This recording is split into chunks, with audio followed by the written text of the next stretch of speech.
তো আজকে একটু খোলামেলা আলাপ আলোচনা করব দেশের রাজনীতি বিষয় এবং সব কিছু বিষয়ে। এই ধরনের খোলামেলা আলাপ আলোচনা সাধারণত অতীতে কখনো করা হয়নি। আজকে আমাদের সাথে আব্দুর রহমান বিন আব্দুর রাজ্জাক তারও থাকার কথা ছিল, বিশেষত সঙ্গত কারণে সে থাকেনি। তো এই খোলামেলা আলাপ এবং আলোচনার শুরুতেই আমি প্রেক্ষাপটটা একটু তুলে ধরলাম। এবার আসেন এই নির্বাচনের প্রেক্ষাপটে। নির্বাচনের প্রেক্ষাপট থেকে আমরা আমাদের মূল কথার দিকে চলে যাব। নির্বাচনের প্রেক্ষাপটে দেখেন যে বিএনপির সাথে জোট করেছিল একদল আলেম, আবার জামাতের সাথেও কিন্তু জোট করেছিল একদল আলেম।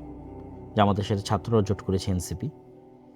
কিন্তু দুঃখজনক হলেও সত্য, দেখেন যে বিএনপির সাথে যে সমস্ত আলেম ওলামা জোট করেছিল তারাও সেভাবে কেউ জয়লাভ করে আসতে পারেনি, এবং জামাতের সাথেও যারা জোট করেছিল তাদের মধ্যে আলেম হিসেবে সবচেয়ে পরিচিত মুখ ছিল মামুনুল হক সাহেবের, তিনিও সেভাবে জয়লাভ করে আসতে পারেননি।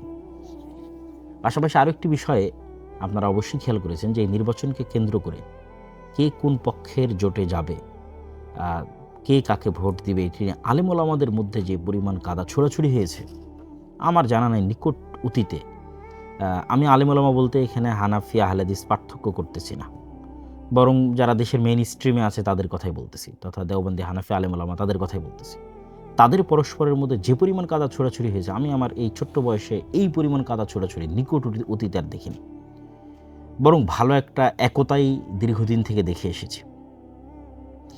শুধু তাই নয়, সবচেয়ে হাস্যকর যে বিষয়টি হয়েছে এবং লজ্জাস্কর হয়েছে আলেম ওলামার জন্য, যে ব্রাহ্মণবাড়ির একটা আসনে 3 জন আলেম ওলামা, একজন বিএনপির প্রতিনিধিত্ব করছেন বিএনপি জোটের, একজন জামাত এনসিপি জোটের, একজন চরমনায়ের ইসলামী আন্দোলন জোটের, 3 আলেম ওলামাকে পরাজিত করে একজন নারী প্রার্থী তিনি বিজয় লাভ করেছেন।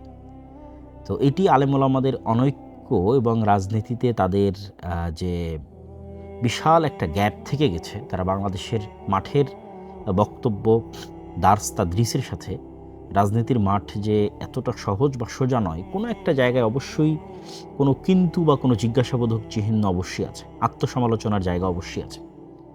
যেখানে শুরুর থেকে সকল ইসলামী দল একত্রিত হয়ে তারা বলল যে অন বক্সে তারা ভোট নেবে, সেখানে শেষ মুহূর্তে এসে সেটিও কিন্তু ভেঙে গেল। আবার দেওবন্দি আলেম ওলামার একদল শুরুর থেকেই বলে আসতেছিলেন যে জামাত ইসলামকে ভোট দেওয়া হারাম বা তারা কাদিয়ানীদের চেয়েতেও খারাপ। এই যে এই নির্বাচনকে সামনে রেখে যে পরিমাণ কাদা ছোড়াছুড়ি হয়েছে মেইন স্ট্রিমে আলেম ওলামাদের মধ্যে, আমি নিকট অতীতে এরকম কাদা ছোড়াছুড়ি দেখিনি। এটি চরম একটি তিক্ত অভিজ্ঞতা হয়ে থাকবে এদেশের ইতিহাসে। প্রশ্ন হচ্ছে এখানে আসলে আমি সবাইকে সম্বোধন করে বলতে চাই, যারা জামাত ইসলাম করেন তাদেরকে আহ্বান জানাবো যে আপনারা আমার এই ভিডিওটা দেখবেন, ছাত্র শিবিরের ভাইদের আহ্বান জানাবো আপনারা দেখবেন, যারা ইসলামী আন্দোলন চরমনাই করেন তাদেরকেও জানাবো আপনারা দেখবেন, যারা অন্য আর যত ধরনের ইসলামী দল করেন তারাও দেখবেন, পাশাপাশি যারা বিএনপি করছেন তাদেরকেও উদাত্ত আহ্বান জানাবো যে আপনারাও, এবং এনসিপির ভাইরাও আপনারা আমার এই ভিডিওটা যদি সম্ভব হয় দেখবেন। আমি সকলের কল্যাণকামী হয়ে দেশের একজন নাগরিক হয়ে কোনো প্রকার পক্ষপাত ছাড়াই আমি 2 ধরনের আলোচনাই করব। আজকে এই গণতান্ত্রিক নির্বাচনের যে ফলাফল সেটির উপর সংক্ষিপ্ত কিছু বিশ্লেষণ, এবং যারা গণতন্ত্রের রাজনীতি করতে চান তাদের জন্য কিছু পরামর্শ আমার জায়গা থেকে। পাশাপাশি যারা মনে করেন যে না, এই গণতান্ত্রিক যে ব্যবস্থা, এই ব্যবস্থার মাধ্যমে আসলে বিজয় সম্ভব নয়, তাদের জন্য কিছু পরামর্শ আমি দিব। তো প্রথমত আমরা একটু বিশ্লেষণ করি। গণতন্ত্রের যারা রাজনীতি করেন, বিশেষ করে বাংলাদেশ বা পাকিস্তান বা ভারতে দীর্ঘদিন থেকে জামাত ইসলামী সবচেয়ে পুরাতন দল হিসেবে গণতন্ত্রের রাজনীতি করে আসতেছে। জামাত ইসলামের জন্য বা এই ধরনের যারা গণতন্ত্রের রাজনীতি করেন এরকম ইসলামপন্থী দলের জন্য বিজয় অর্জন এই গণতান্ত্রিক সিস্টেমে কোনো দিনই কেন সম্ভব নয়, কখনোই কোনো দিনই সম্ভব নয়। কেন? প্রথমত এখানে অলরেডি কয়েকটা বিষয়ের আপনারা আলোচনা করেছেন ফেসবুকে বিভিন্নভাবে, কিন্তু আমি 2-1টা পয়েন্ট বলে দিই। তো আপনি বলবেন যে না, আপনারা শুধু হতাশার কথাই বলেন, তাহলে কাজের কথাও বলবো। শুধু হতাশার কথা বলবো যে গণতন্ত্র হারাম শিরক, এই বলে আপনাকে নিরাশ করে দেবো সেটি না। যারা গণতন্ত্রের রাজনীতি করতে চান তাদের জন্য পরামর্শ বা কাজের কথা থাকবে ইনশাল্লাহ। তো প্রথমত কেন সম্ভব নয় 2টা পয়েন্ট আমি আলোচনা করতে চাই। 1 নম্বর হচ্ছে কাল্ট ফিগার। একজন ব্যক্তিকে ক্যারিশমাটিক লিডারশিপ মেনে তার অধীনে জোয়ার তৈরি করা। ক্যারিশমাটিক লিডারশিপ ছাড়া পৃথিবীতে শুধু গণতান্ত্রিক রাজনীতি নয়, কোনো বিপ্লবী কোনোদিন সাকসেসফুল হয়নি, কোনো বিপ্লবী কোনোদিন সাকসেসফুল হয়নি। তো ক্যারিশমাটিক লিডারশিপ, যার কাল্ট ফিগার, আপনারা যারা ফ্যাসিজমের বিরুদ্ধে বলেন তারা বলেন যে কোনো কাল্ট ফিগার যেন তৈরি না হয়, কিন্তু আসলে কাল্ট ফিগার তৈরি না করলে আপনি রাজনীতি করতে পারবেন না। তাহলে আওয়ামী লীগের জন্য কাল্ট ফিগার কি? শেখ মুজিবুর রহমান। তাকে অবিসংবাদিত নেতা বানিয়ে, তাকে মর্যাদার সর্বোচ্চ পর্যায়ে পৌঁছিয়ে, তার আদর্শে আদর্শিত হওয়ার প্রেরণা জাগরিত করে তার নামে রাজনীতি করা, একটা নির্দিষ্ট কাল্ট ফিগারের তৈরি করে তার অধীনে রাজনীতি করা। যারা বিএনপি রাজনীতি করে তাদের জন্য কাল্ট ফিগার শুধু একটা নয়, দুইটা, প্রেসিডেন্ট জিয়াউর রহমান, মরহুম প্রেসিডেন্ট, এবং বেগম খালেদা জিয়া। আমরা আল্লাহ সুবহানাহু ওয়া তাআলার নিকটে দোয়া করি আমাদের অতীতে চলে যাওয়া যারা রাজনীতিবিদ ছিলেন তাদের সকলের কোনো অকল্যাণ থাকলে আল্লাহ সেটি ক্ষমা করুক এবং তাদেরকে জান্নাতবাসী করুক, তাদের বিষয়ে আমরা কল্যাণের ধারণা রাখি। তো তাদের দুইটা কাল্ট ফিগার, ফলত এই দুইটাকে তাকদিস করার মাধ্যমে তারা তাদের রাজনীতি পরিচালনা করে। এই জায়গায় অন্য ইসলামী দলের তো সমস্যা আছে। জামাত ইসলামের সবচেয়ে বড় সমস্যা হচ্ছে জামাত ইসলামের যে কাঠামো, এই কাঠামোতে কখনোই কাল্ট ফিগার তৈরি হওয়া সম্ভব নয়। কেন? এখানে ক্যাডার ভিত্তিক, যোগ্যতার ভিত্তিতে এখানে রাজনীতি হয়। কেউ খুব ভালো এই জন্য তার ছেলে রাজনীতিতে আসবে, এরকম কোনো ব্যবস্থাপনা এখানে নাই। এটা একটা ভালো দিক, কিন্তু কাল্ট ফিগার তৈরি না হলে গণতান্ত্রিক রাজনীতিতে আপনি সাকসেসফুল হতে পারবেন। একজন ক্যারিশমাটিক লিডার লাগবে। যেমন এখন এনসিপির যারা রাজনীতি করতেছে তাদের মধ্যেও কিন্তু এখন পর্যন্ত কোনো একজন ক্যারিশমাটিক লিডার তৈরি হয়ে ওঠেনি যে সেই একজনের অধীনে সারা দেশের মানুষ একত্রিত হবে। আপনি যে কোনো বিপ্লব পৃথিবীতে দেখেন, পাকিস্তানের ইমরান খানের দিকে দেখেন অথবা ইরানের আয়াতুল্লাহ আল খামিনির দিকে দেখেন, যেখানেই দেখেন সেখানে একজনকে সবচেয়ে মহান এবং বড় করে তুলে ধরা হয় এবং তার পিছনে মানুষ একত্রিত হয়। এই জুলাইয়ের যে যেটিকে আপনারা গণ অভ্যুত্থান বলতেছেন, এটি বিপ্লবে পরিণত না হওয়ার সবচেয়ে বড় আরেকটি কারণ হচ্ছে এই জুলাই একক কোনো নেতা ছিল না।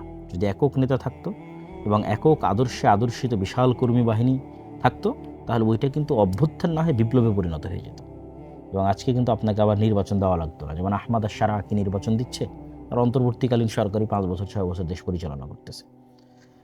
এখানে একক নেতৃত্বের অধীনে সবাই একত্রিত হয়েছে এবং তার প্রতি আস্থা রেখে, ঠিক আছে, তার অধীনে তার আদর্শে আদর্শিত হয়ে একদল কর্মী বাহিনী তৈরি হয়েছে।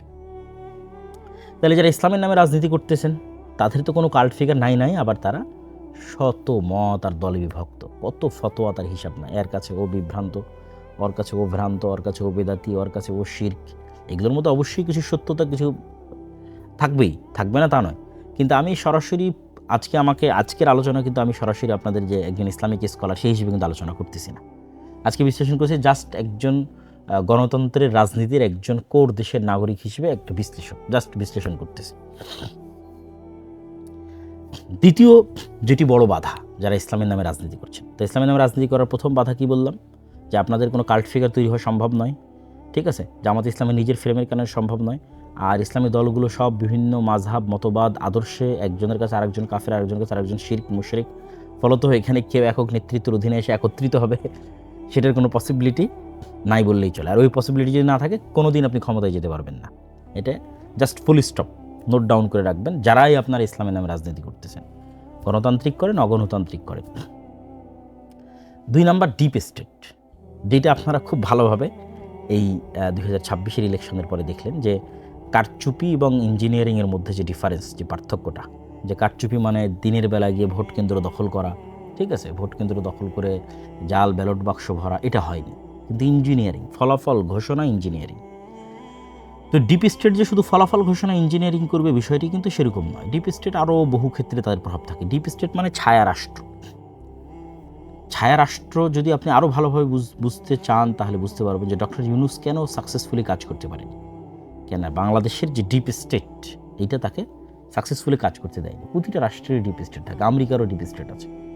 তো ওই ডিপ স্টেটের সক্ষতা শুধু জনসমর্থন দিয়ে হয় না। যেটা আমি বহুবার বলেছি যে আপনাদের 16 কোটি মানুষের ভোটের মূল্য প্রথম আলোর কাছে একটা খড়ের টুকরাও নয়। এই কথাটা আপনারা আমার বহু বক্তব্য শুনেছেন। কেন বলেছি এটা? কেন প্রথম আলো হচ্ছে ডিপ স্টেটের পার্ট, ঠিক আছে। তো এই জিনিসটা আপনাকে বুঝতে হবে যে ডিপ স্টেট মানে আপনারা সব 16 কোটি মানুষ ভোট দিয়ে দিলেন আর ডিপ স্টেট পরিবর্তন হয়ে গেল, এটা কিন্তু না।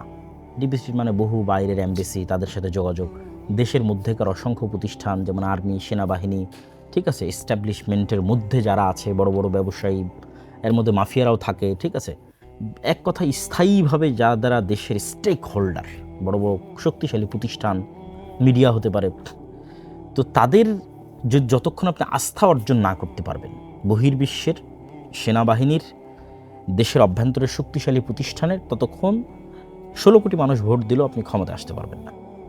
এটা গণতন্ত্রের নিয়ম, গণতন্ত্রের একটা সিস্টেম, আপনাকে আসতে দেওয়া হবে না। এই সিস্টেম, এই কাঠামো যতদিন থাকবে ততদিন এটাই ঘটবে। তাহলে আপনাকে আস্থা অর্জন করতে হবে তাদের। তো সেক্ষেত্রে এখন আপনি বলবেন যে ভাই আপনি তো শুধু হতাশ করেন গণতন্ত্রের বিষয়, তাহলে যারা গণতন্ত্রের রাজনীতি করতে চায় তাদের কি কোনো আশার জায়গা নাই? আছে। যারা গণতন্ত্রের রাজনীতি করতে যান তাদের জন্য আজকে আমি নিরেট একদম খালেস অন্তরে একটা পরামর্শ দিই, গণতন্ত্রের রাজনীতি করেন। ইসলামের নামে গণতন্ত্রের রাজনীতি করলে কোনোদিন সাকসেসফুল হতে পারবেন না। ইসলামকে শুধু দাওয়ার জায়গায় রাখেন, শুধু দাওয়াতের জায়গায় রাখেন। এবার রাজনীতি করেন, আপনি বলবেন তাহলে তো আপনি ইসলামকে রাজনীতি থেকে দূরে করে দেন। দূরে করতেছি না, আপনি তো মুসলমান। যারা বিএনপির জয়লাভ করলো তাদের মধ্যে কয়জন হিন্দু আছে? আপনি খুঁজে দেখেন, দেখি কয়জন হিন্দু আছে। জামাতের তো একজন হিন্দু ছিল। তাহলে বিএনপির যতজন বিজয় লাভ করলো তাদের 99% মুসলমান। শুধু কি মুসলমান, আমি এমন 2-1জনকে চিনি যারা 5 ওয়াক্ত সালাত আদায় করে, 5 ওয়াক্ত সালাত জামাতের সাথে আদায় করে, গণতন্ত্র বাদে অন্য আর সকল বিষয়ে সর্বোচ্চ বিশুদ্ধ আকীদা লালন করে, ঠিক আছে। এরকম অসংখ্য জনকে আমি চিনি যারা এই নির্বাচনে যারা জয়লাভ করে এসেছে বিএনপি থেকে। তাহলে আমি কি বলতেছি, আপনি গণতান্ত্রিক রাজনীতি করতে পারবেন, কিন্তু ইসলামের নামে রাজনীতি করে আপনি রাষ্ট্র ক্ষমতায় যেতে পারবেন না। তার 1 নম্বর পয়েন্ট আগে বলেছি, কারণ আপনি কাল্ট ফিগার তৈরি করতে পারবেন না, সকল ইসলামপন্থীকে একত্রিত করতে পারবেন না। 2 নম্বর পয়েন্ট বলেছি, আপনি কখনো ডিপ স্টেটের আস্থা অর্জন করতে পারবেন না। ফলত ইসলামের নামে রাজনীতি করে, মানে গণতান্ত্রিক রাজনীতি করে আপনি কখনো ইসলামের নামে ক্ষমতায় যেতে পারবেন না। এটা ফুল স্টপ। তাহলে আপনি তো মুসলমান, আপনি রাজনীতি করতে পারেন। আপনি জাস্ট ইসলামের আদর্শকে নিজের মধ্যে ধারণ করার চেষ্টা করবেন। এই গণতান্ত্রিক সিস্টেমের মধ্যে থেকে যতটুকু রাষ্ট্রের উপকার করা যায়, যতটুকু ন্যায় এবং ইনসাফ প্রতিষ্ঠা করা যায়, ততটুকু প্রতিষ্ঠা করার জন্য চেষ্টা করবেন। সেই রাজনীতি আপনি করবেন। যেমন অনেকেই আওয়ামী লীগের তুলনায় বিএনপিকে ভালো মনে করতেন, যে তারা হয়তো ইসলাম পন্থাকে ধারণ করে, তথা একজন মুসলিম এর যে আদর্শ সেটিকে ধারণ করে, তারা টুকটাক ধর্মীয় মূল্যবোধকে ধারণ করে তারা রাজনীতি করে। যেই রাজনীতি আপনারা এরদোগানের দেখতেছেন, যেই রাজনীতি আপনারা ইমরান খানের দেখতেছেন, যেই রাজনীতি আপনারা মালয়েশিয়াতে দেখতেছেন, এগুলো পূর্ণাঙ্গ ইসলামী রাজনীতি নয়। তো এগুলোকে আপনি একটাকেও পূর্ণাঙ্গ ইসলামী রাজনীতি বলতে পারবেন না। এগুলো কি রাজনীতি? এগুলো হচ্ছে ইসলামী ভাবধারায় উজ্জীবিত হয়ে একদল মুসলমানের রাজনীতি। যে মুসলমান পূর্ণাঙ্গ মুমিন নয়, সে ফাসেক মুমিন হতে পারে, ঠিক আছে, তার অন্য কোনো ত্রুটি থাকতে পারে, কিন্তু সে সরাসরি ইসলাম বিরোধী বিদ্বেষী কোনো আইন হোক এটা সে চায় না। আপনাকে আরও ক্লিয়ার করি, মুসলিম লীগের রাজনীতি কী ছিল? মুসলিম লীগকে আলেম ওলামাদের দল ছিল নাকি? মুসলিম লীগের মিস্টার জিন্নার বিরুদ্ধে যে পরিমাণ আলেম ওলামা ফতোয়া দিয়েছে ওই সময় 46-47-এর সময়, যে পরিমাণ আলেম ওলামা ফতোয়া দিয়েছে, এই এখনও সে পরিমাণ আলেম ওলামা এই যারা ইসলামপন্থী নামে রাজনীতি করে তাদের নামে ফতোয়া দেয়নি। আপনি খুলে দেখেন, মুসলিম লীগের সব জেনারেল পড়ুয়া সাধারণ মুসলমান ছেলেপেলে ছিল। 2-1জন আলেম ওলামা পরবর্তীতে যুক্ত হয়েছে। মিস্টার জিন্নার কথা পড়া হবে, মিস্টার জিন্নাও আলেম না, আল্লামা ইকবালও আলেম না, এরা জেনারেল শিক্ষিত পড়ুয়া ছাত্র। এরা কি চাইছে? এরা চাইছে মুসলমানরা যেন স্বাধীন মতো বাস করতে পারে। কিন্তু ইসলামী রাষ্ট্র, পূর্ণাঙ্গ ইসলামী রাষ্ট্র কিন্তু তারা চায়নি, প্রতিষ্ঠিতও কিন্তু তারা করতে পারে। তারা কিছু মুসলমানরা যেন আলাদাভাবে স্বাধীনভাবে বসবাস করতে পারে। তো সেই রাজনীতিতে এখনও আছে, সেই রাজনীতি বাংলাদেশে এখনও আছে। এই যে জামাত ইসলামকে যারা, জামাত ইসলামের যে জোট, এই জোটকে যারা ভোট দিয়েছে, জামাত এনসিপির জোটকে, আপনি নিশ্চিত থাকেন এটা মুসলিম লীগের ভোট ব্যাংক। তথা 1947-এ যারা মুসলমানদের আলাদা দেশের জন্য ভোট দিয়েছিল, এরাই এই 2026-এ এসে বিভক্ত হয়ে কিছু বিএনপিকে ভোট দিয়েছে, কিছু জামাত এনসিপিকে ভোট দিয়েছে। এটা মুসলিম লীগেরই ভোট ব্যাংক। এবং শেখ মুজিবুর রহমান নিজেও কিন্তু মুসলিম লীগ করতেন, তারপর আওয়ামী মুসলিম লীগ। তো আপনাকে মাথায় রাখতে হবে কি, যে আপনি যদি বাংলাদেশে রাজনীতি করতে চান, আপনি ইসলামের নামে রাজনীতি করে, গণতান্ত্রিক ইসলামের নামে গণতান্ত্রিক রাজনীতি করে ক্ষমতায় আসতে পারবেন না। আপনাকে কিসের রাজনীতি করতে হবে? মুসলমানদের রাজনীতি করতে হবে। যে একজন মুসলমান, সে ইসলামের বিরুদ্ধে বিদ্বেষী কোনো কথাবার্তা বলবে না, সেই সিস্টেমকে, গণতন্ত্রের এই কুফরি সিস্টেমকে মেনে নিয়েই এর মধ্যে টুকটাক ভালো মানুষকে নিয়ে আসার জন্য চেষ্টা করবে, সেই রাজনীতি করবে। তা বলবেন তাহলে এই রাজনীতি কারা করবে? দেখেন, আমি যে তত্ত্বের কথা বলতেছি, এই তত্ত্ব যে সঠিক তত্ত্ব তার প্রমাণ ভারতেই আছে। ভারতের আরএসএস, শিবসেনা, বাজরাং দল, ঠিক আছে, এরা কিন্তু নিজেরা যেহেতু কট্টর উগ্র হিন্দুত্ববাদী বিশ্বাসী, ফলত তারা জানে যে কট্টর উগ্র হিন্দুত্ববাদ দিয়ে মানুষের ভোট নিয়ে তারা বিজয় অর্জন করে ক্ষমতায় আসতে পারবে না। তখন আরএসএস, শিবসেনা, বাজরাং তারা কী করেছে, তারা তাদের মডারেট হিন্দুদের দিয়ে আরেকটা নতুন রাজনৈতিক দল তৈরি করেছে, তার নাম বিজেপি। বিজেপি একটা রাজনৈতিক দল, এইটা সরাসরি উগ্র হিন্দুত্ববাদ তার মেইন মতাদর্শের মধ্যে আছে লিখিতভাবে এরকম নয়, বরং তারা আরএসএস কর্তৃক নিয়ন্ত্রিত হয়। আরএসএস কট্টর উগ্রবাদ, তারা বাজরং দল, শিবসেনা কর্তৃক নিয়ন্ত্রিত, তারা কট্টর উগ্রবাদ। কিন্তু বিজেপি তারা সাধারণ হিন্দু, খুব যে হিন্দু ধর্মকে খুব ভালোভাবে মেনে চলে, খুব আল্লাহ মানে তাদের হিন্দু ধর্মের দিক থেকে খুব হিন্দু ধর্ম মেনে চলে এরকম কিন্তু সতী সাধু এরকম কিন্তু নয়।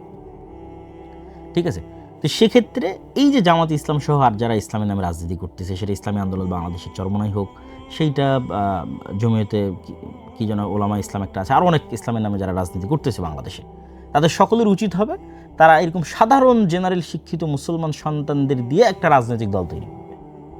যেই কাজটা বিএনপি তাদেরকে অতীতে করে দিত, তারা যদি মনে করে যে এখন বিএনপি ছাড়াও তাদের এরকম একটা রাজনৈতিক দলের দরকার আছে, তাহলে এরকম একটা তারা সাধারণ মুসলমানদের এরকম একটা রাজনৈতিক দল তৈরি করবে, যেমন এনসিপি হতে পারে সেই রাজনৈতিক দল, যারা সরাসরি ইসলামী রাষ্ট্র প্রতিষ্ঠার রাজনীতি করবে না, কিন্তু এই দেশের মুসলমানদের, স্বাভাবিক মুসলমানদের যে অধিকার রক্ষার কথা সেটা বলবে, যেমন ওসমান হাদি করতো, যেমন আমাদের জুলাইয়ের যে ছেলেমেয়েরা তারা করতেছে। এই ধরনের ছেলে মেয়েদেরকে যদি আপনি এগিয়ে দেন, তাহলে এরা হচ্ছে একটা কাল্ট ফিগারও তৈরি করতে পারবে, কেননা যেহেতু সে সরাসরি ইসলামী নয়, ফলত এখানে ফতোয়া ফারেজ আসবে না, মাসলাক আসবে না, মতবাদ আসবে না, আদর্শ আসবে না, শিরক বেদাত আসবে না, মানে এইগুলো নিয়ে মুসলমানদের ইসলামী দলগুলোর মধ্যে যে গণ্ডগোল সেগুলো আসবে না। তাহলে কাল্ট ফিগার একটা তৈরি করতে পারবে। 2 নম্বর, যেহেতু তারা সরাসরি ইসলামী নয়, মডারেট সাধারণ মুসলমান, সেহেতু তারা ডিপ স্টেটের আস্থা অর্জন করতে পারবে। ডিপ স্টেট যেগুলো নিয়ে অ্যালার্জেটিক, সেগুলোর বিষয়ে তারা টুকটাক ম্যানেজও করতে পারবে। ম্যানেজ করার মাধ্যমে তারা দেখা যাচ্ছে ক্ষমতায় যাবে। এবং আপনারা যে মন্দের ভালোটা চাচ্ছেন, যে মন্দের ভালো নিয়ে আপনারা গত 1 মাস যাবৎ ফেসবুক একদম তোলপাড় করে ফেলেছেন, সেই মন্দের ভালোর একমাত্র সমাধান এইটা। সেক্ষেত্রে যত ইসলামের নামে গণতান্ত্রিক রাজনীতি দল আছে, এদের সবকে তাদের রাজনীতি অফ করে দিয়ে দাওয়াতি কাজ করতে হবে। তারা দাওয়াতি ফিল্ড তৈরি করবে, সন্তান তৈরি করবে, প্রজন্ম তৈরি করবে। আর ওই মুসলমানের সন্তানরা স্বাভাবিক, যতদিন অন্তত গণতান্ত্রিক সিস্টেম আছে ততদিন সেই গণতান্ত্রিক সিস্টেমে তারা রাজনীতি করবে। এটি গেল যারা গণতন্ত্রের মধ্যে দিয়ে ইসলামের রাজনীতি করতে চান তাদের জন্য পরামর্শ। যদি আপনাদের ভালো লাগে আপনারা পরামর্শ গ্রহণ করতে পারেন, আর না হলে আমি যেভাবে ফুল স্টপ দিয়েছি এটা আসলেই ফুল স্টপ। দেখেন এই নির্বাচনেও জামাত ইসলাম কিন্তু চেষ্টা করেছে তার ইসলামী রাজনীতির খোলস থেকে বের হয়ে আসার, এটা ছাড়া তার কোনো উপায় ছিল না। মন্দিরে গেছে, তারপরে কত রকমের বক্তব্য, মূর্তি পূজার সাথে রোজার তুলনা, মানে একটা সেকুলার দলের মধ্যে যা যা অনুষঙ্গ থাকে তার সব কিছুই কিন্তু জামাত ইসলাম তার নিজের মধ্যে নিয়ে আসার জন্য কী করেছে, চেষ্টা করেছে। তাহলে কেন চেষ্টা করতেছে, সেটা অবশ্যই ডিপ স্টেটের আস্থা অর্জন করার জন্য, অবশ্যই সাধারণ জেনারেল শিক্ষিত মুসলমানদের আস্থা অর্জন করার জন্য। তাহলে আর ইসলামী দল রাখার কী দরকার, এই কথাটাই আমি বলতেছি। যে এই কাজগুলো যখন আপনি ইসলামের নামে করবেন, তখন সেখানে ইসলামও কলুষিত হয়। দেখেন, আমি এবারের নির্বাচনের পূর্বে 2024 যে নির্বাচন এবং 2026 নির্বাচন হলো, এই 2 নির্বাচনে আমি দেশে ছিলাম। ইতিপূর্বে আর কোনো নির্বাচনে দেশে থাকার সুযোগ হয়নি। 2008 যেটা তত্ত্বাবধায়ক সরকার আমলে যে নির্বাচন হয়েছিল, তখন দেশে ছিলাম, তখন একটু কম বুঝতাম। এবার এই 2 নির্বাচনে আমি বিভিন্ন নির্বাচনের যে তথ্য কেন্দ্র, বুথ, এগুলোতে আমি ঘোরার চেষ্টা করেছি। বিভিন্ন নির্বাচনী এলাকায় গত 5-10 দিন ঘোরার চেষ্টা করেছি। অসংখ্য যারা এমপি ক্যান্ডিডেট আছে, জামাত ইসলামের, বিএনপির অসংখ্য এমপি ক্যান্ডিডেটদের সাথে সাক্ষাৎ করেছি। আমার অবজারভেশন আপনাকে বলি, ভোট কেন্দ্র স্বাভাবিক একটা মানুষের ঘর থেকে অন্তত যাতায়াত খরচও যদি বলি, তাহলে অন্তত কোথাও 30 টাকার ভাড়ার দূরত্ব, কোথাও 40 টাকার, কোথাও 50 টাকার। যাদের বাড়ি একদম ভোট কেন্দ্রের পাশে তাদেরটা ভিন্ন, কিন্তু স্বাভাবিকভাবেই ভোট কেন্দ্র থেকে যারা মোটামুটি দূরত্বে আছে তাদের 30, 40, 50 টাকা ভাড়ার দূরত্ব। আমি অনেককে জিজ্ঞেস করলাম, ভাই আপনি কীভাবে যাচ্ছেন? তো অটোরিকশায় যাচ্ছে। অটোরিকশা কীভাবে পেলেন? তাহলে ওই দলের পক্ষ থেকে অটোরিকশা দেওয়া আছে। যাতায়াত খরচ, হ্যাঁ যাতায়াত খরচ দেওয়া আছে।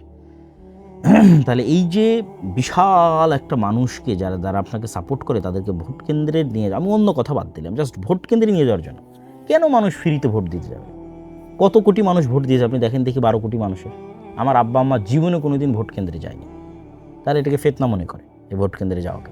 এরকম হাজার হাজার লক্ষ লক্ষ মানুষের যারা জীবনে কোনো দিন ভোট কেন্দ্রে যায়, তাহলে মানুষ নিজের খায়ে নিজের খরচ করে কেন ভোট কেন্দ্রে যাবে? কেউ যাবে না। তাহলে এই যে যত মানুষ ভোট কেন্দ্রে গেছে, এদের অধিকাংশ মানুষই, অন্তত আমি গ্রামগঞ্জের লেভেলে বলতেছি, শহরে ঢাকা শহরের দিকে আমি ছিলাম না, গ্রামগঞ্জের লেভেলে বলতেছি, তাদেরকে যাতায়াত খরচ দেওয়া হয়েছে, তাদেরকে গাড়ি ভাড়া দেওয়া হয়েছে, তাদের জন্য আলাদা অটো রিজার্ভ করা হয়েছে, সেগুলোতে করে তারা ভোট কেন্দ্রে গেছে।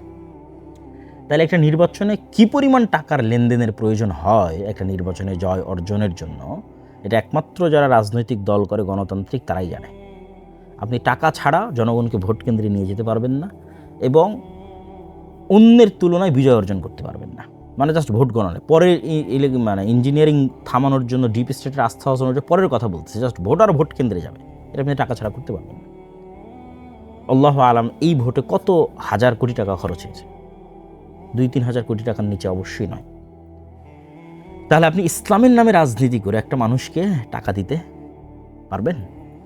পারবেন না। যদি দেন তাহলে তো আপনার ইসলামী যে আদর্শের কথা বলছেন সত্য ন্যায় সেটা তো থাকলো না, তাই না?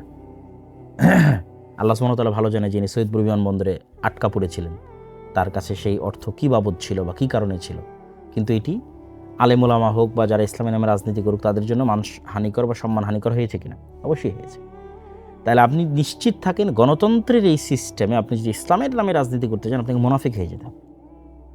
এই যে খতিবে বাঙ্গাল জুনায়েদ আল হাবিব সাহেব, আমি কারো নাম নিয়ে বলি না, আজকে তার নাম নিয়ে বললাম, তিনি কি পরিমাণ তার আত্মমর্যাদাকে ভুলুণ্ঠিত করেছেন বিভিন্ন কথা এবং বিভিন্ন বক্তব্যে, সেটা আপনারা খুব ভালোভাবে জানেন।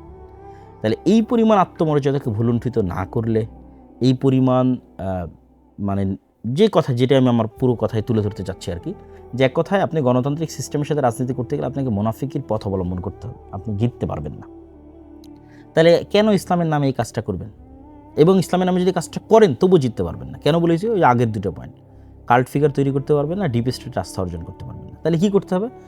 ইসলামকে আপনি দাওয়াতের জায়গায় রাখেন, আর সাধারণ মুসলমানের সন্তানদের দিয়ে দেন, যারা জেনারেল শিক্ষিত স্বাভাবিক তাদেরকে দিয়ে দেন এই রাজনীতির ময়দানে, তারা রাজনীতি করুন, তাদেরকে আপনারা পিছন থেকে সাপোর্ট দিতে পারেন।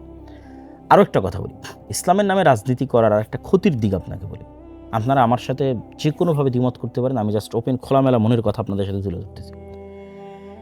ইসলামের নামে গণতান্ত্রিক রাজনীতি করার একটা ক্ষতিকর দিক হচ্ছে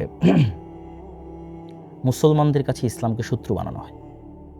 গত 17 বছর যেমন আওয়ামী লীগ সরকার যে কোনো দাড়ি টুপি দেখলে মনে করতো যে মনে হয় আমার শত্রু, যে হয়তো রাজাকার অথবা জামাত অথবা শিবির, ঠিক আছে।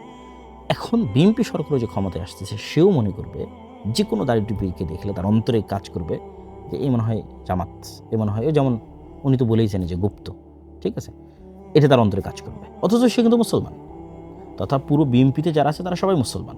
তাহলে বিএনপির এই সমস্ত মুসলমান নেতাদেরকে আমরা ইসলামের শত্রু বানিয়ে দিলাম। আমরা যদি ইসলামের নামে রাজনীতি না করে স্বাভাবিক রাজনীতি করতাম, তাহলে কিন্তু শুধু মুসলমানদের রাজনীতি করতাম, তাহলে কিন্তু ইসলামকে শত্রু বানানো হতো না। যে কোনো দাড়ি টুপিওয়ালা মানুষকে দেখলে কিন্তু তারা শত্রু মনে করতো না। আমরা যদি দাওয়াতের মাঠে থাকতাম এবং সাপোর্ট দিতাম, এরকম কোনো একটা দল তৈরি করে দিতাম, যেমন আমি উদাহরণ দিয়েছি বিজেপি এবং আরএসএসের, যেমন আমি উদাহরণ দিয়েছি যে এখনকার ইসলামী রাজনৈতিক দলগুলো পারে এনসিপিকে সামনের দিকে এগিয়ে দিতে, যে বাবা তোমরাই রাজনীতি করো, আমরা দাওয়াত দিয়ে ফিল্ড তৈরি করে দেবো, তোমাদেরকে সকল প্রকার সাপোর্ট দেবো, রাজনীতি তোমরা করো। এনসিপির ছেলেদের কথা বলতে পারেন আপনারা। তো এইগুলো আপনাদের জন্য পরামর্শ। ইসলামের নামে রাজনীতি করতে গিয়ে আমরা মুসলমানদের কাছেই ইসলামকে শত্রু বানিয়ে ফেলতেছি, এটার একটা দীর্ঘমেয়াদী ক্ষতিকর প্রভাব আছে। তাহলে আমি যারা গণতন্ত্রের রাজনীতি করে তাদেরকে আমি হতাশও করছি না, কিন্তু তাদেরকে সমাধানও দিচ্ছি।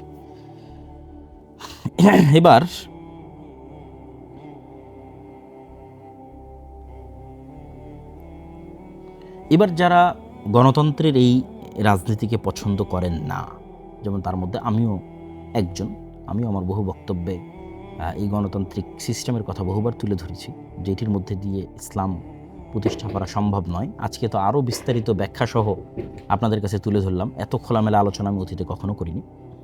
বিএনপির ভাইদের জন্য আমার কিছু নাসিহা আছে, এবং যারা গণতন্ত্রের বাইরে গিয়ে ইসলাম প্রতিষ্ঠা করতে চান তাদের জন্য নাসিহা আছে। তো যেহেতু এতক্ষণ একটু সরাসরি একদম পলিটিক্যাল আলোচনা করছি, আমি জন্য বিএনপির ভাইদের জন্য নাসিহাতে আমার বক্তব্য শেষ করি। আমি মনে করি যে বিএনপির ভাইরাও তারাও মুসলমান, এবং তাদের সাথে আমাদের আন্তরিক হওয়া উচিত। তাদের সাথে আমাদের, যারা ইসলামের নামে রাজনীতি করছেন, যারা মুসলমানদের রাজনীতি করছেন, তাদের শত্রুতাপূর্ণ যে মনোভাব, এটা দিন শেষে আমাদের ইসলামকে ক্ষতিগ্রস্ত করবে। তাহলে কী করা উচিত? সৎ উপদেশ এবং দোয়া। কথা আমরা আগেও বলেছি এবং এখনও বলছি। এবং এই সৎ উপদেশ এবং দোয়ার জায়গা থেকে বিএনপির যারা দায়িত্বশীল, যারা নেতৃস্থানীয় আছেন, তারেক রহমান সাহেবের সাথে আমার যখন দেখা হয়েছিল তখনও আমি তার কাছে এই কথাগুলো তুলে ধরেছিলাম।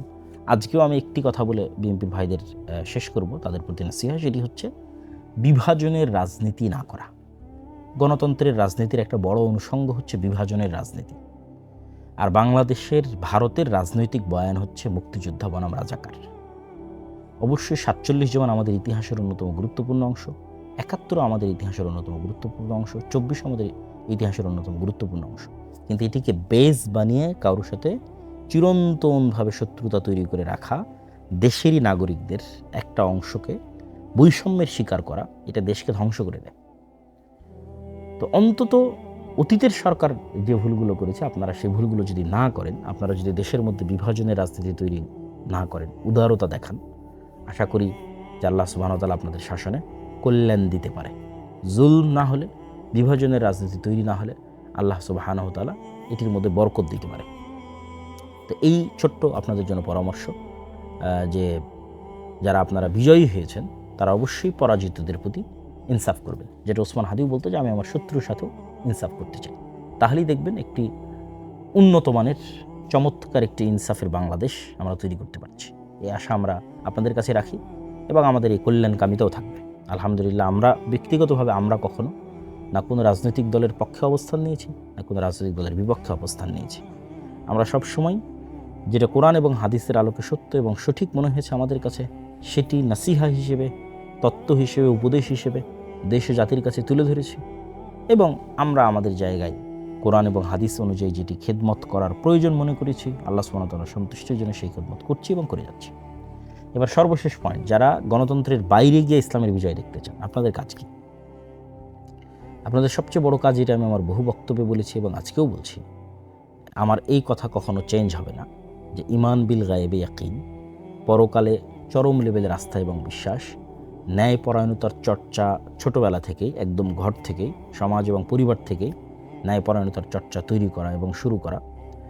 এবং 3 নাম্বার, শক্তিশালী প্রতিষ্ঠান। যেমন এই যে নির্বাচনের সময় দেখলেন যে যারা জামাত এনসিপি জোটে ছিল তাদের কি হাহাকার, যে তাদের কোনো পত্রিকা নাই, তাদের কোনো নিউজ চ্যানেল নাই, তাদের কোনো নিউজ পেপার নাই, ঠিক আছে, জাস্ট ফেসবুকে কয়েকটা হাতে গোনা পেজ। তাহলে শক্তিশালী প্রতিষ্ঠানের কিন্তু অভাব আছে। তো ওসমান হাদি বলতো যে জীবন দেওয়া অনেক সহজ, কিন্তু বাস্তবে কোনো কিছু করা এটা কঠিন। আমাদের করার লোক লাগবে, জ্ঞান অর্জনের লোক লাগবে, প্রজন্ম তৈরি করার লোক লাগবে। আর যারা গণতন্ত্রের বাইরে গিয়ে ইসলাম প্রতিষ্ঠা করতে চান, তাদের জন্য আমার কথা হচ্ছে, কোনো কিছুর পরিপূর্ণ ধ্বংস ছাড়া কোনো কিছুর পরিপূর্ণ উত্থান হয় না। আমি বিল্ডিংটা রেখে দিয়ে এখানে আর একটা নতুন বিল্ডিং, যেটা এর সাথে যায় না, নতুন ভিন্ন ডিজাইন কেমনে বানাবো বলেন? আমি এই বিল্ডিংয়ের ডিজাইন রেখে এখানে প্লাস্টার করতে পারি। এখানে যদি সম্পূর্ণ ভিন্ন ডিজাইনের একটা বিল্ডিং বানাতে চাই, তাহলে আগের ডিজাইনটা ভেঙে ফেলতে হবে, কিছু করার নেই। তাহলে গণতন্ত্রের পূর্ণাঙ্গ পতন ছাড়া, আপনারা যারা পূর্ণাঙ্গ ইসলাম চান, আপনাদের এটা সম্ভব নয়। এই জন্য আমি বলেছি যে 36শে জুলাই গণতন্ত্রের পতন ঠেকানো হয়েছে। এটা আমাদের কাছে মনে হয়েছে শেখ হাসিনার পতন, জি না, শেখ হাসিনার পতন না, শেখ হাসিনাকে সরিয়ে ফেলার মাধ্যমে গণতন্ত্রের পতন ঠেকানো হয়েছে। কেন, তখন যদি শেখ হাসিনা থাকতো এবং আর্মি যদি অস্ত্র উঠাতো, তাহলে ওই দিন গণতন্ত্র ডেড বডি হয়ে যেত, অলরেডি আইসিইউতে ছিল, পরিপূর্ণরূপে মারা যেত। বাংলাদেশে একটা গৃহযুদ্ধ তৈরি হতো। সেই গৃহযুদ্ধের পরে আপনি দেখতেন যে এখানে পূর্ণাঙ্গ ইসলাম প্রতিষ্ঠা হয়েছে। তো পূর্ণাঙ্গ পতন ছাড়া পূর্ণাঙ্গ উত্থান। তবে তা আপনি বলবেন যে তাহলে কি আমরা নিজে থেকে পূর্ণাঙ্গ পতন করবো? জি না। ইসলামে সবসময় মানুষের জান, জীবন এবং মালের নিরাপত্তা সর্বাগ্রে। এটির উপরে ইসলামে কিছুই নাই, মানুষের জীবনের চাইতে আর কিছু নাই উপরে। তাহলে মানুষের জান, জীবন এবং মালের নিরাপত্তার জন্য আপনাকে আপনার যে কাজটা, আপনার জায়গার যে কাজটা, সেটা করে যেতে। আপনার জায়গার কাজ কি? ঈমান বিল গায়বে ইয়াকিন তৈরি করা, পরকালে আস্থা তৈরি করা, ন্যায়পরায়ণতার চর্চা একদম ঘর থেকে শুরু করা, বোনকে সম্পত্তি ঠিকভাবে দিচ্ছেন কিনা, আশেপাশে কেউ অন্যায় করলে প্রতিবাদ করা। আমরা তো প্রতিবাদ করি না, আমরা আল আমরু বিল মারুফ ওয়ান নাহি আনিল মুনকার করি না। আল আমরু বিল মারুফ ওয়ান নাহি আনিল মুনকারের চর্চা বাড়ানো, একদম গ্রামগঞ্জ লেভেল থেকে আল আমরু বিল মারুফ ওয়ান নাহি আনিল মুনকারের চর্চা বাড়ানো এবং শক্তিশালী প্রতিষ্ঠান তৈরি করা, আর অপেক্ষায় থাকা যে কবে এই গণতন্ত্রের কাঠামোর পতন ঘটবে। আমি আমার বহু বক্তব্যে বলেছি, যেহেতু গণতন্ত্র পূর্ণাঙ্গ ন্যায় বিচার দিতে পারবে না, সেহেতু গণতন্ত্রের একদিন পতন হবে। এটা আপনাকে পতন করতে হবে না, এটা বাই ডিফল্ট, বাই নেচার পতন হবে। কেননা সে ইনসাফ দিতে পারবে না, তার কাঠামোর মধ্যে নাই যে সে ইনসাফ দেবে। ফলত যেহেতু সে ইনসাফ দিবে না, মাজলুম তো জুলুমের বিরুদ্ধে আওয়াজ উঠাবেই। তখন এরকম 36শে জুলাই এমনি আবার 15-20 বছর পর আপনি দেখবেন যে আবার হচ্ছে 36শে জুলাই। 30 বছর পর আপনি আবার দেখবেন, যদি হায়াতে বেঁচে থাকেন, যেরকম 36শে জুলাই হচ্ছে। কেন, এই কাঠামো আপনাকে ন্যায় বিচার দিতে পারবে না। এই কাঠামো ন্যায় বিচার না দিতে পারলে জুলুম হবে। জুলুম হলে কী হলে মানুষ জুলুমের বিরুদ্ধে আওয়াজ উঠাবে। জুলুমের বিরুদ্ধে আওয়াজ উঠালে আবার কী হবে, আবার এরকম 36শে জুলাই হবে। কিন্তু এই রকম পরবর্তী 36শে জুলাই যেন আপনার একটা কাল্ট ফিগার থাকে, একক নেতা থাকে, যার অধীনে সবাই কর্মী হিসেবে, যার অধীনে তারা একত্রিত, তাহলে তখন কি হবে, তখন আপনি পূর্ণাঙ্গ বিপ্লব প্রতিষ্ঠা করে ফেলতে পারবেন, আদারওয়াইজ পারবেন না।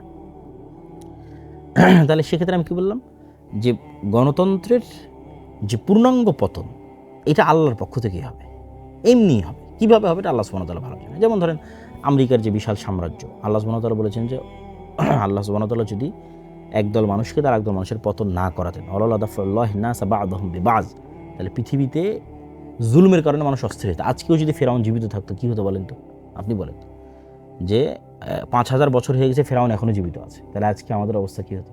এটা আল্লাহ করেননি, ফেরাউনকে আল্লাহ ধ্বংস করে দিয়েছে মানুষকে বাঁচানোর জন্য। তো এইরকম সুপার পাওয়ার আজকে আমেরিকা আছে, তার আগে সুপার পাওয়ার রাশিয়া ছিল, তার আগে আর কেউ ছিল, ইংল্যান্ড সুপার পাওয়ার ছিল, ইংল্যান্ড চলে গেছে, রাশিয়া চলে গেছে, আমেরিকা চলে গেছে, আমেরিকাও যাবে একদিন। তাহলে এরকম সুপার পাওয়ারের পতন হবে। যখন দেখবেন যে আমেরিকার সুপার পাওয়ারের পতন হচ্ছে, কীভাবে হবে এটা আল্লাহ সুবহানাহু ওয়া তাআলা জানেন। কে জানতো রাশিয়া ইউক্রেন যুদ্ধ এত দীর্ঘায়িত হবে? কে জানতো? কেউ জানতো না। এই রাশিয়া ইউক্রেন যুদ্ধ এত দীর্ঘায়িত হওয়ার কারণে তো সিরিয়াতে আহমাদ আশ-শারা বিজয়ী হয়েছে। এই রাশিয়া ইউক্রেনের এত যুদ্ধ দীর্ঘায়িত হওয়ার কারণেই তো আফগানিস্তানে তালেবানরা ক্ষমতা আসতে পেরেছে। যদি এই রাশিয়া ইউক্রেন যুদ্ধ না হতো এরা জীবনেও পারত না। এটা আল্লাহর পক্ষ থেকে হয়। তো এরকম কোনো এক ছোট্ট অজুহাতে দেখবেন এই যে অ্যাপস্টাইন ফাইল, যেটা আমি তো বলি যে এটা আমেরিকার অধঃপতনের শুরু। আল্লাহ বড় বড় পরাজয়গুলো দেন ছোট্ট ছোট্ট জিনিস দিয়ে, অতি ছোট্ট, আপনি বুঝবেন না যে কোন ক্ষুদ্র জিনিস থেকে পরাজয় শুরু। আমেরিকার অধঃপতন মানেই তো গণতন্ত্রের অধঃপতন ভাই। আজকে আমেরিকার পতন হবে, কালকে সব জায়গাতে গণতন্ত্র গায়েব হয়ে যাবে, এটাই নিয়ম। যে যে আদর্শের ধারক ও বাহক, তার পতনের সাথে সাথে সে আদর্শ গায়েব হয়ে যায়। তাহলে আপনাকে কী করতে হবে? আপনাকে প্রস্তুতি নিতে হবে, ওই দিন আসার অপেক্ষায় থাকতে হবে। আপনার প্রস্তুতি হবে ঈমান বিল গায়ব ইয়াকিন, আপনার প্রস্তুতি হবে পরকালে আস্থা, আপনার প্রস্তুতি হবে ন্যায়পরায়ণতার চর্চা। কেন ন্যায়পরায়ণতার চর্চার মাধ্যমে নেতা তৈরি হয়, আদারওয়াইজ নেতা তৈরি হয় না। ন্যায়পরায়ণতার চর্চা যদি আমি না করি, ধরেন আমি যদি না করি, আমিও নেতা না। এটা হলো সিম্পল কথা, যে তার মানে আমি বলতেছি মানে যে আমি নেতা তা না। কিন্তু আমি যদি ন্যায়পরায়ণতার চর্চা না করি, আমিও নেতা না। যে ন্যায়পরায়ণতার চর্চা করবে সেই নেতা হবে। ও ছোট্ট কুড়ে ঘর থেকে এসে নেতা হয়ে যেতে পারে, কোনো গ্যারেন্টি নেই কে কোথায় থেকে এসে কীভাবে নেতা হবে।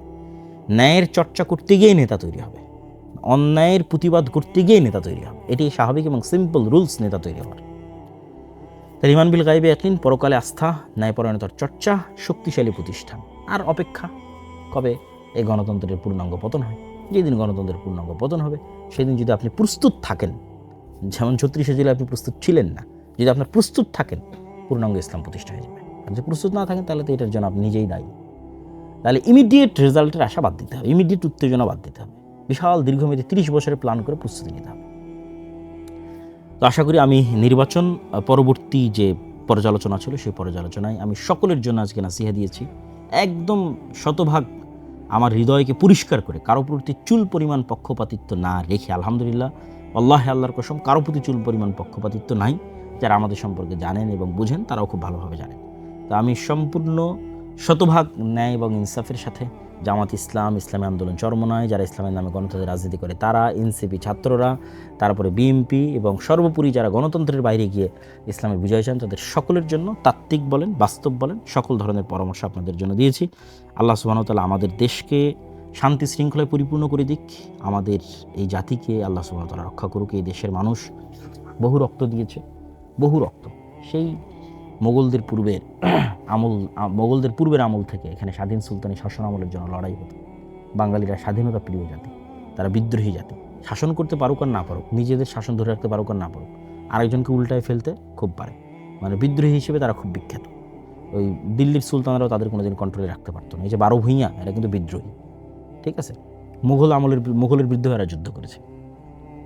তো বাঙালিদের একটা ভালো গুণ আছে, আল্লাহ সুবহানাহু ওয়া তাআলা আশা করি যে বাংলাদেশ এবং বাংলাদেশের এই মাটি, যেখানে হাজার হাজার শহীদের রক্ত আছে, এটিকে আল্লাহ সুবহানাহু ওয়া তাআলা কখনোই মুশরিকদের পদানত করবেন না, অধীনস্থ করবেন না। এটি আল্লাহর কাছে চাওয়া এবং দোয়া।